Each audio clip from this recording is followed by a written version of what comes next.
अलग अलग जगहों पर गैरकायदेसर रीते गैस रिफिलिंगની પ્રવૃત્તિ આચરતાઓ સામે કુલ 8 ગુનાઓ દાખલ કરતી સચિન જીઆઈડીસી પોલીસ। માનનીય પોલીસ કમિશનર અનુપમસિંહ ગેહલોત, સંયુક્ત પોલીસ કમિશનર સેક્ટર 2, નાયબ પોલીસ કમિશનર ઝોન 6, મદદનીશ પોલીસ કમિશનર આઈ ડિવિઝન નાઓએ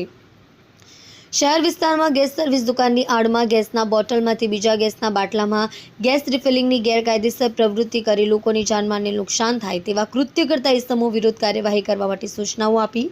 સૂચના અંતર્ગત સચિન જીઆઈડીસી વિસ્તારમાં ઘણી બધી અલગ અલગ જગ્યાઓએ ગેસ સર્વિસ દુકાનની આડમાં ગેસની બોટલમાંથી બીજા બાટલામાં ગેસ રિફિલિંગ કરવાની પ્રવૃત્તિ ચોરી છુપેથી કરી લોકોની જાનમાલને નુકસાન થાય તે રીતેનું બેદરકારીભર્યું આચરણ કરી ગુનાહિત પ્રવૃત્તિ કરતા હોવાની હકીકત જણાઈ આવતા તે અંતર્ગત કાર્યવાહી કરવા માટે પોલીસ ઇન્સ્પેક્ટર કે.એ. ગોહિલના સૂચના અને માર્ગદર્શન આપેલ સર્વેલન્સ સ્ટાફના પોલીસ સબ ઇન્સ્પેક્ટર એચ.આર. પટેલના નેતૃત્વ હેઠળ સર્વેલન્સ સ્ટાફની અલગ અલગ 4 ટીમો બનાવી એક સાથે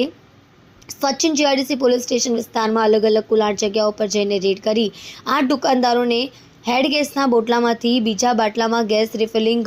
કરતા ઝડપી પાડી 8 દુકાનદારો પાસેથી અલગ અલગ કંપનીના નાના મોટા ભરેલા ખાલી ગેસના બાટલાઓ મળી કુલ નંગ 52 ગેસ રિફિલિંગનું મશીન સાથે 8 નંગ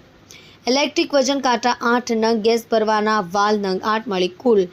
1,07,750નો મુદ્દામાલ તપાસ અર્થે કબજે કરી પકડાયેલ 8 ઇસમો વિરુદ્ધમાં અલગ અલગ 8 ગુનાઓ દાખલ કરી કાયદેસરની કાર્યવાહી કરી છે।